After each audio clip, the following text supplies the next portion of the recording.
On any boss event we've had so far, you are also able to play that map as well at any given point in time, not just in the boss event itself. Well, today is going to be a protect the yacht scenario with Dreadbloon. Also, these are the rules if you're interested. Since we're on easy mode, stuff will be a bit cheaper in order to afford, so you're later going to be a Poseidon, so that you're going to help us out with some of the boss tiers, mainly tier 2. But we're going to have Quincy as our hero because, well, early camo detection. Now, what's nice about Protect the Yacht is that it has a lot of farming space, even though it looks really cramped. Yeah, some of the what's recognized as land and sea is a little questionable, so you can place your farm quite far off the coast and it's still recognized as a spot where you can actually place a farm down. Early game Quincy will really help us out, but later on it's going to be all about those boats. Those boat farms and just boats in general. What the hell, that's like nearly on the road and we can actually place a farm down here.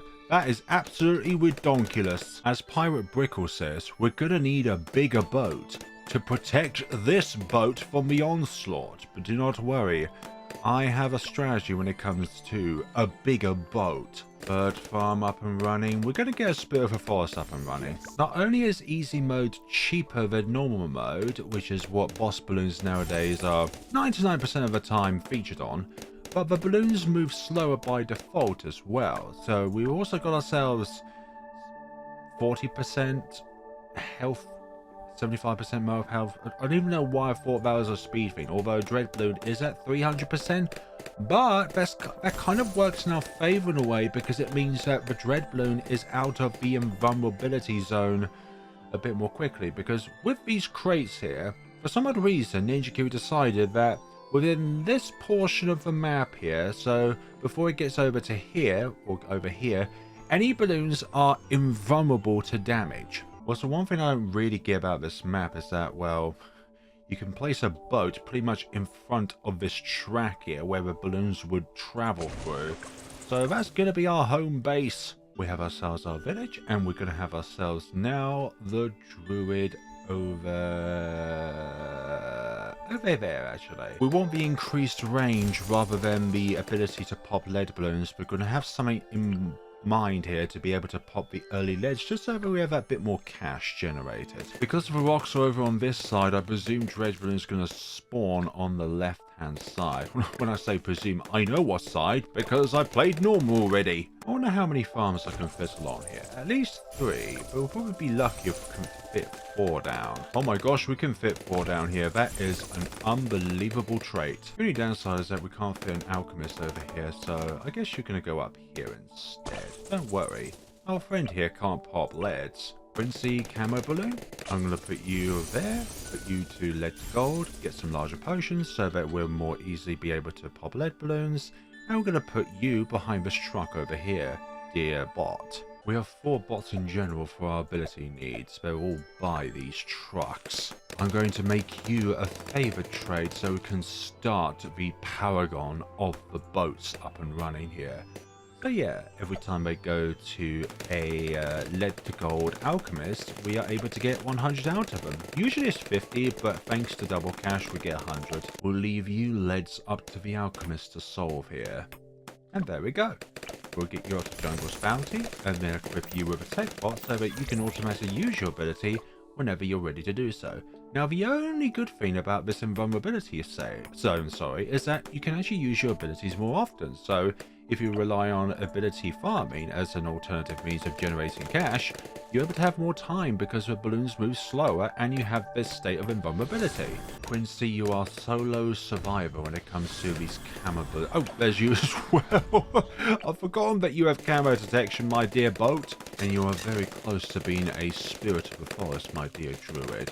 You're going to be one now. Thank you. Although anytime you do upgrade to Spirit of Forest, your Jungle's Bounty ability does reset. So you could be on the brink of using the ability while upgrading it, and you lose that ability because the ability itself resets. And because the Spirit of Forest is not hard forms, it means that these lead balloons are safe for the alchemists to deal with. Right, time for our tier 1 defense. I'm going to go straight up for a carrier flagship, but I'm also going to think about a Moab eliminator as well in order to deal with the tier 1. When it gets to the military layer, or the military unit, immunity, I'll say military unity. Right, round 39. We do have a little bit of time to prepare here, so let us use this time to prepare ourselves for the inevitable onslaught here. Carry a flagship, and then we're going to go up to...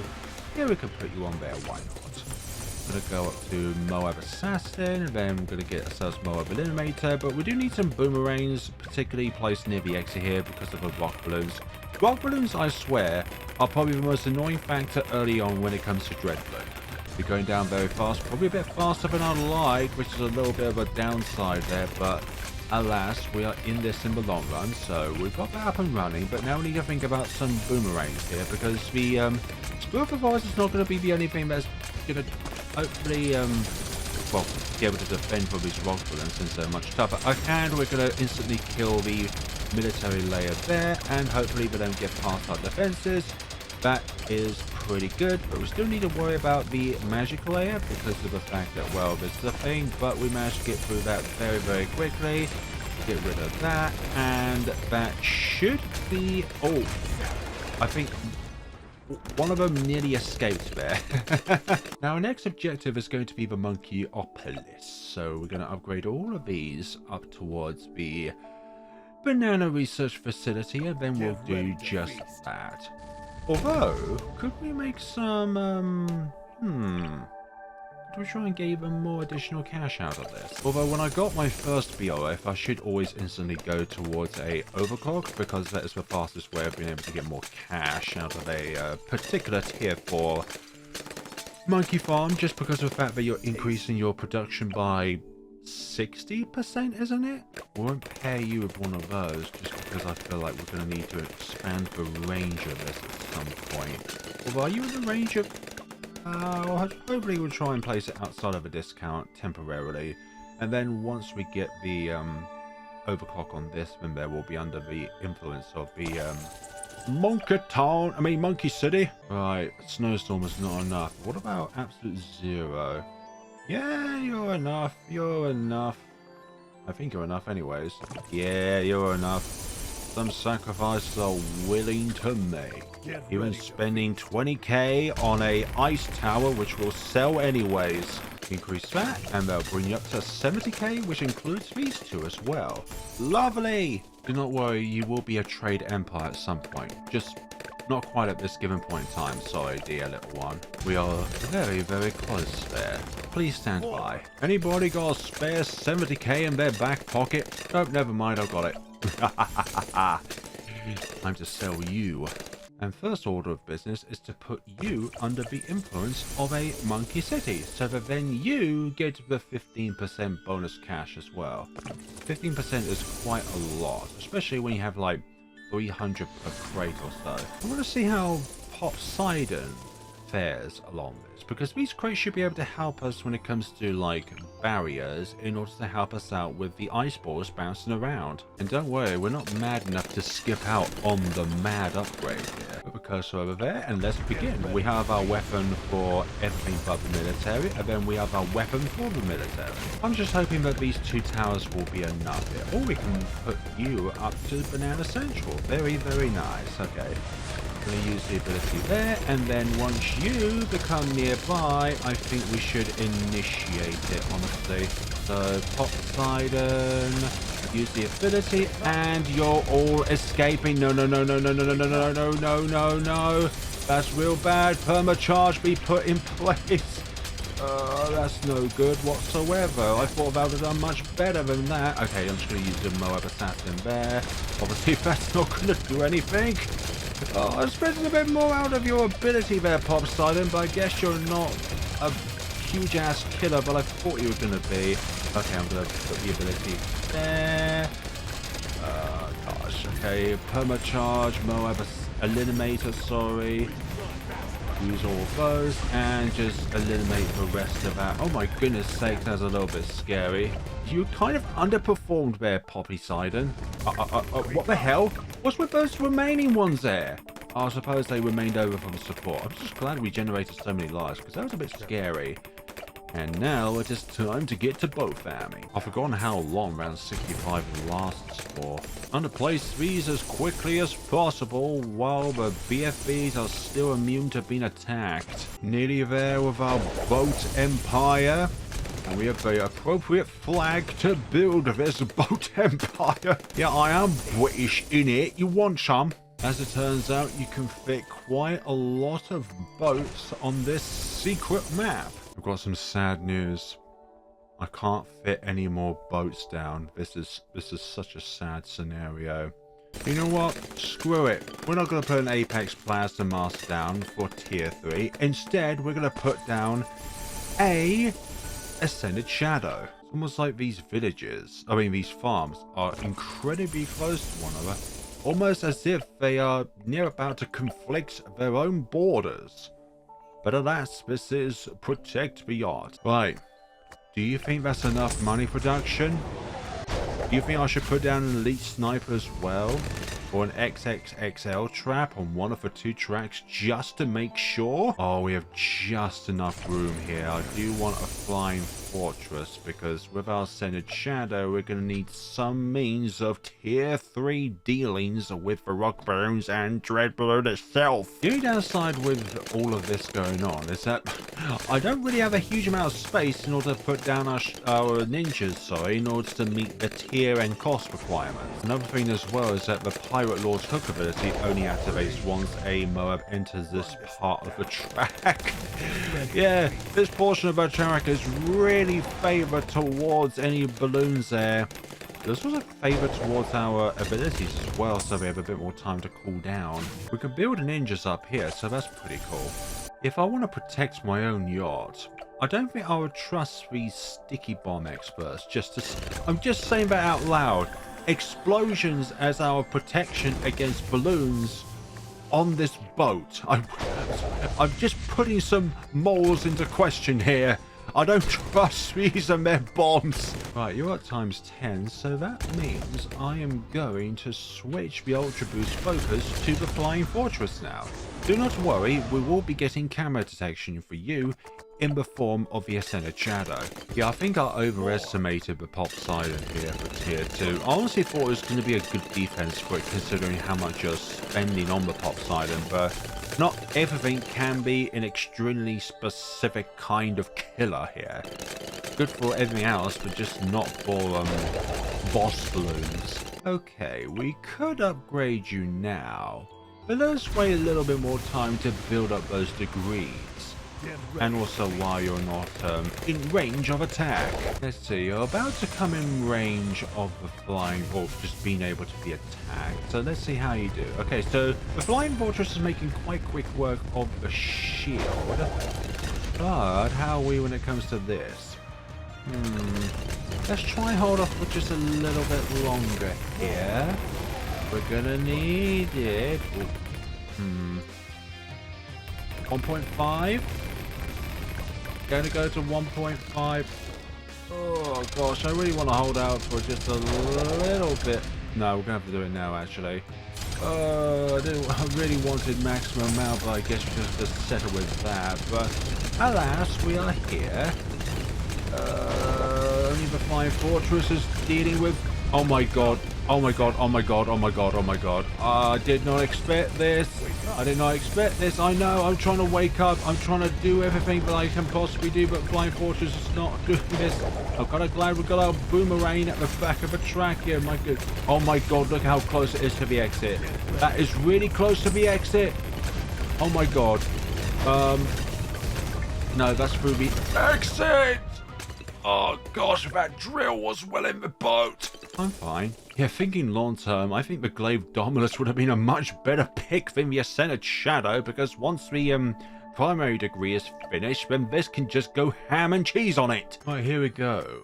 This time with the Glaive Dominus as our paragon of choice up next. You can fit a submarine in this spot, but obviously we can't have submarines. You can't fit a boat here because it's too big of a footprint. But you can fit mer monkeys, which have a footprint between the submarine and the boat. Yeah, I don't know how close that tier 3 Dreadbloon was to the finish, but that must have been like a few centimeters left until it escaped the map. Perhaps we can turbocharge this yacht to make it go super fast.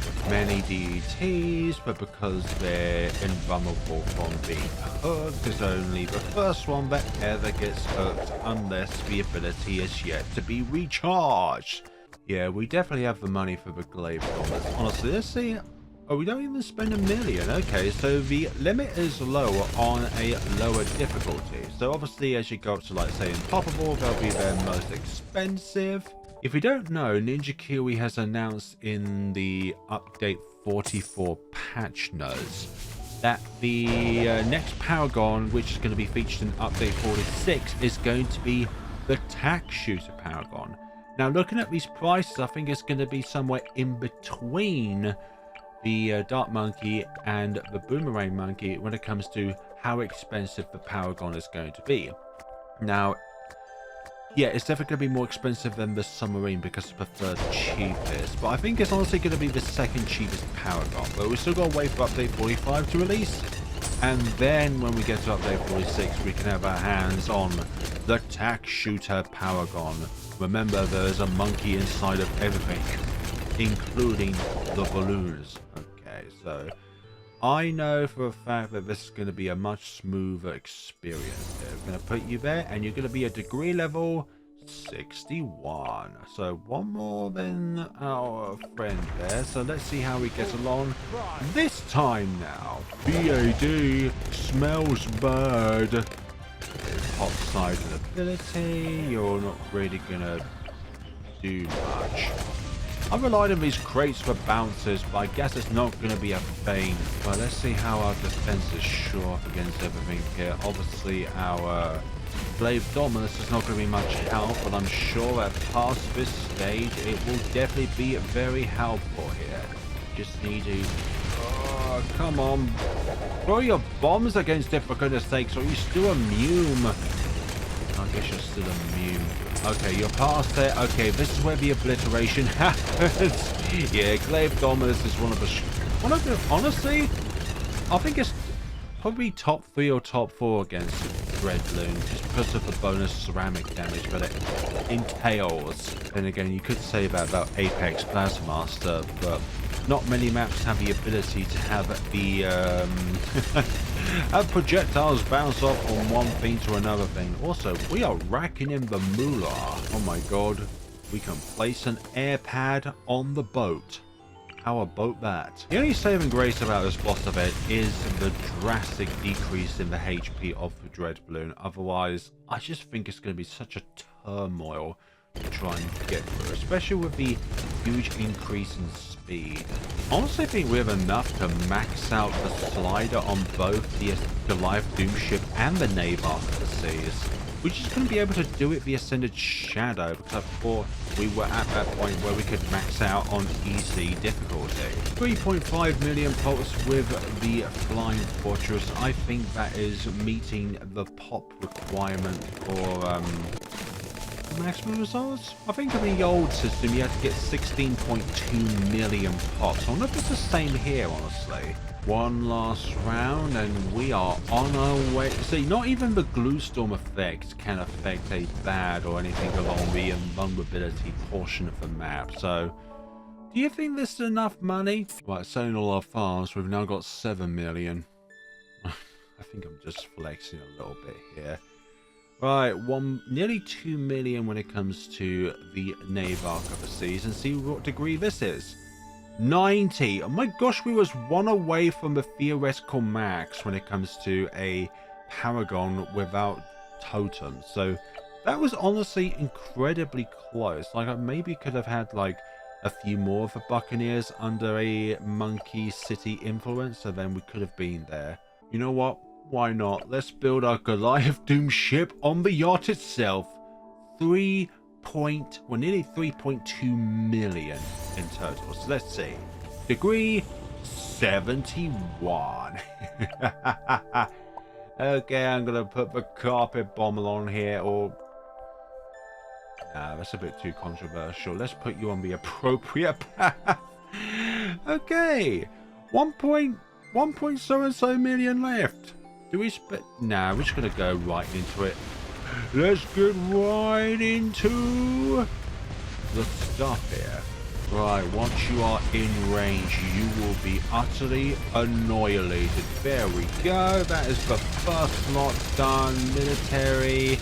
Could this be the controversial one here? Because we do have 2 militaries. But then again, our Ascendant Shadow and our Glaive Dominus should be able to handle this here just fine.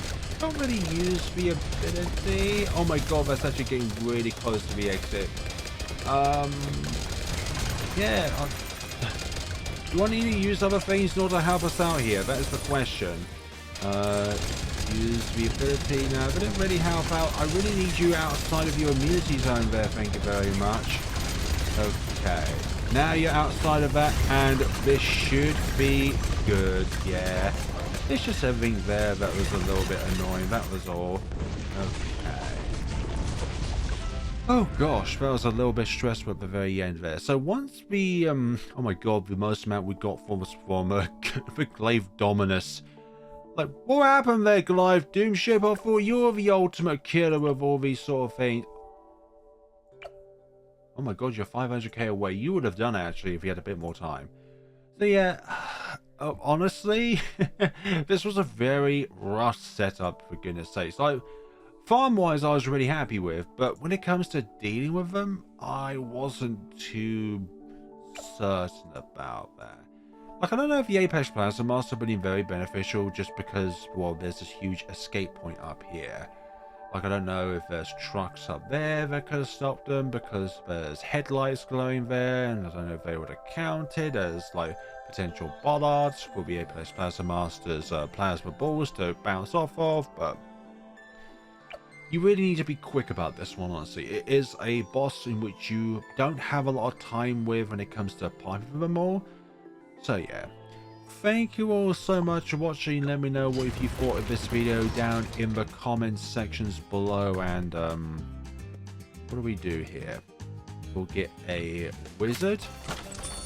We're gonna go a 3-0 and a 3-2-0, and let's say a ninja as well. A 0-3-0 and a 2-3-0. Are you trying to say something here? Okay, game. Thank you all so much for watching, and take care of yourselves, everybody.